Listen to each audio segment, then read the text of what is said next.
கவிஞர்களே, அடுத்த hot topic என்னன்னு பார்த்தோம் அப்படின்னா, முதல்வர் அவர்கள் வந்து ஏதோ ஒரு நிகழ்ச்சியில் நடந்து போயிட்டு இருக்கும்போது நிருபர்கள் வந்து மயக்கத்துக்கு கேள்வி கேட்டாங்க. சும்மாவே விரட்டி அவர்கிட்ட கேட்டுட்டு இருக்காங்க. அதாவது முதல்வர் அவர்களும் வந்து அப்படியே போல்டா பார்த்து சொல்லிட்டாரு. அந்த அந்த அதை பற்றி தான் பார்க்க போறோம். இரும்பு மனிதர் இல்லையா? ஆமா, கண்டிப்பா கற்கால இரும்பு மனிதர் அப்படி சொல்லுங்க.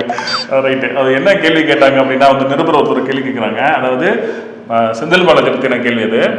செந்தில் பாலாஜி அவர்கள் முன்னாள் அமைச்சர், அவர் வந்து மக்கள் வரிப்பணத்தை வந்து சுரண்டி இருக்காரு அப்படின்னு குற்றச்சாட்டை வந்து கேட்குறாங்க. அதுக்கு வந்து முதல்வர் என்ன பதில் சொல்லியிருக்காருன்றதை நீங்கள் உங்கள் ஸ்டைலில் சொல்லுங்கள்.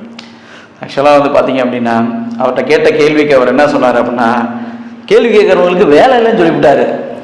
அதுதான் இப்போ பிரச்சனை.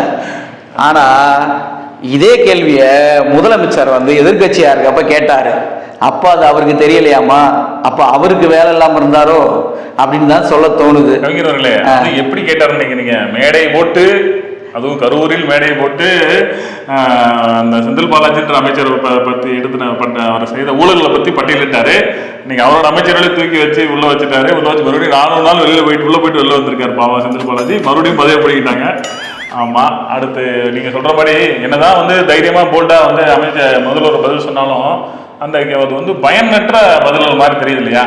ஏனென்றால் இது நடந்தது எல்லாமே ஒரு கண்ணாடி முன்னாடி முதலமைச்சர் நின்று பேசியது போல் தான் பிரதிபலிக்கிறதே தவிர இது ஒன்றும் வேறொன்றும் இல்லை.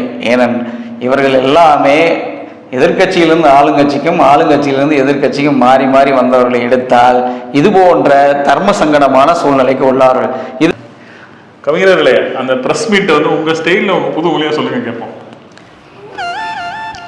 சிரிக்கி மக போட்டாளா சோப்பு, அப்பாவுக்கு வச்சுட்டாங்க சரியான ஆப்பு. அதே பிரஸ் மீட்ல நீங்க சொல்ற மாதிரி ஆப்பு தான்.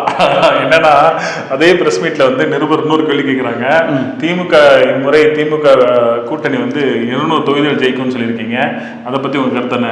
200 அதுக்கு மேலே ஜெயிப்போம் அப்படின்னு சொல்லிட்டு தலைமை சொல்லிட்டு போயிட்டாப்ல. அதான் சொல்றேன்ல, இது ஏற்கனவே நான் ஒரு பேட்டியில சொல்லியிருக்கிறேன். இது வந்து ஒரு பகல் கனவு. இது பலிக்குமா பலிக்காதா என்றது வந்து மக்கள் கையில் தான் இருக்கிறது. ஓப்பனாகவே சொல்லிடுறேன், இந்த கனவு பலிப்பதற்கான வாய்ப்புகள் 100% இல்லை. பார்ப்போம், பொறுத்திருந்து பார்ப்போம். தேர்தலோட முடிவுகளை முதல்வர் சொல்ற மாதிரி 234க்கு 235 எடுக்கிறாங்க. அவர் கொஞ்சம் கணக்குல வீக்கு. ஐயோ, அது வேற. நன்றி, வணக்கம்.